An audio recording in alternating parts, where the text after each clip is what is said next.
So, hi everyone.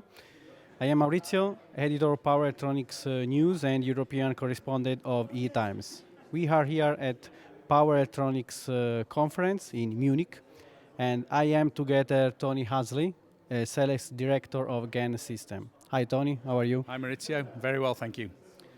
So, the power market is evolving a lot. We need even more high-performance power devices. In all these, we can find the wideband semiconductor. Yep. For example, GaN components. So tell me the advantages, but also disadvantages for GaN. Okay. So you're right, in fact the market is changing dramatically, probably more dramatically than it's ever changed before. It's important that we have conferences like this to bring customers the visibility of these new technologies because the market is changing. The global climate is forcing people, everyone and everything, to become more efficient. And you've got the electrification of mobility, you've got renewable energy, you've got data center explosion, and all three of those segments are fueling everyone else. Autonomous driving will drive data centers. So the need for better efficient technology is absolutely critical.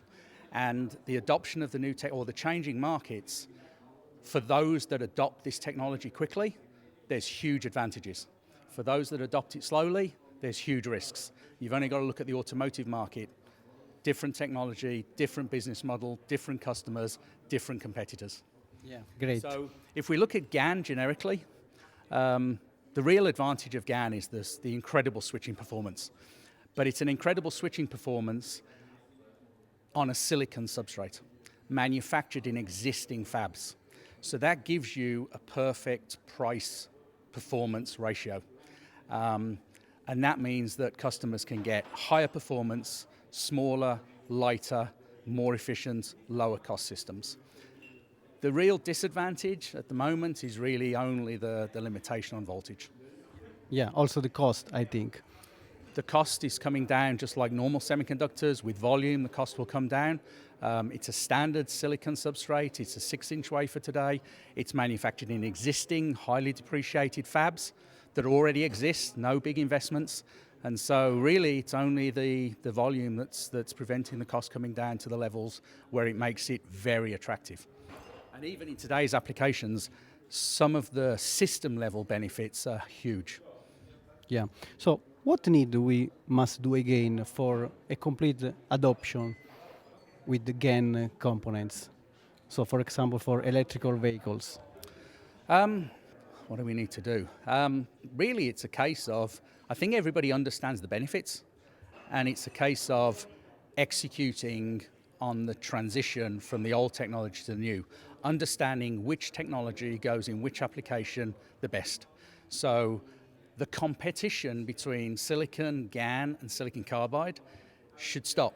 And we should present the technology to customers so that they have the ability to look at all three technologies, pick the right technology for the right application, and move on.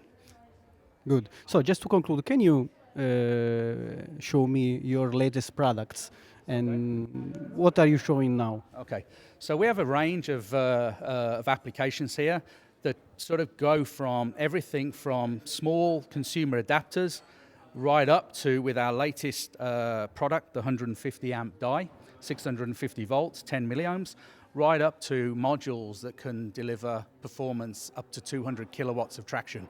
So with our latest product portfolio, the high current and the low cost, we can go from 65 watt adapters right the way through to 200 kilowatt traction inverters with high performance, smaller, lighter, more efficient, lower cost, and importantly, very reliable technology. That's great. Thank you so much, Tony.